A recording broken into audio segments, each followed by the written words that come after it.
Assalamualaikum warahmatullahi wabarakatuh. Sejarah pemikiran berikutnya adalah sejarah Puritanisme. Puritanisme ini merupakan gerakan yang dilandasi oleh pemikiran bahwa mereka ingin melakukan pemurnian terhadap ajaran-ajaran dan praktek-praktek keagamaan, khususnya yang dilakukan di Inggris. Jadi gerakan Puritanisme ini merupakan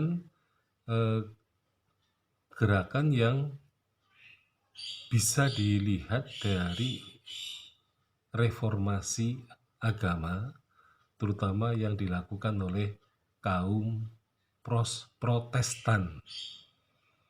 Nah, sehingga kaum ini melihat bahwasannya agama yang disebut sebagai agama Katolik Roma itu seringkali mengandung unsur-unsur paganisme, ya. Nah, sehingga dianggap telah tidak murni lagi, ya, sehingga terjadi gerakan reformasi. Jadi Protestan ini merupakan hasil pemurnian atau reformasi terhadap agama Katolik Roma yang telah tercampur dengan ajaran-ajaran paganisme yang ada di Eropa. Nah, sehingga kemudian mereka melihat bahwasanya misalnya dosa bisa dibayar dengan uang misalnya. Nah, ini merupakan sesuatu yang tidak murni lagi. Jadi tidak mungkin dosa-dosa itu diampuni dengan uang pengampunan. Jadi namanya saja Protestan, ya. Jadi Protestan itu pasti berkaitan dengan protes-protes, ya. Itu dari ajaran yang dikenal sebelumnya.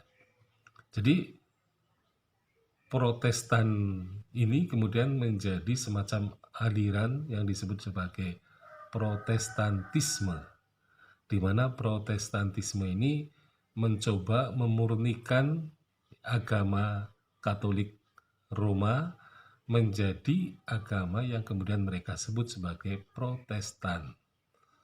Jadi kemurnian ini lebih mengembalikan kepada agama, karena pada dasarnya agama yang masuk ke Eropa memang seringkali mengalami kerusakan-kerusakan karena dicampur dengan ajaran-ajaran manusia.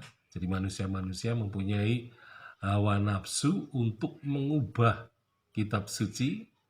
Nah, sehingga bagi masyarakat yang mempelajari Injil misalnya, mereka mendapati Injil ternyata berversi-versi.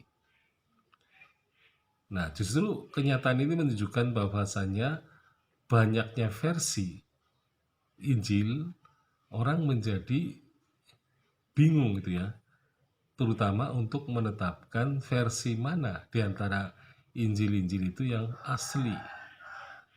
Sehingga kemudian dari sini lahir ilmu filologi, karena filologi ini berusaha mencari bentuk asli atau bentuk mula dari suatu teks. Nah, sehingga kemudian Protestantisme ini menjadi suatu, ya, katakanlah pencerahan, ya, di dalam melakukan reformasi agama, sehingga dari Protestantisme ini kemudian bisa lahir apa yang disebut dengan kapitalisme. Jadi kapitalisme terkait erat dengan Protestantisme yang berasal dari ajaran Puritanisme. Sekian, Assalamualaikum warahmatullahi wabarakatuh.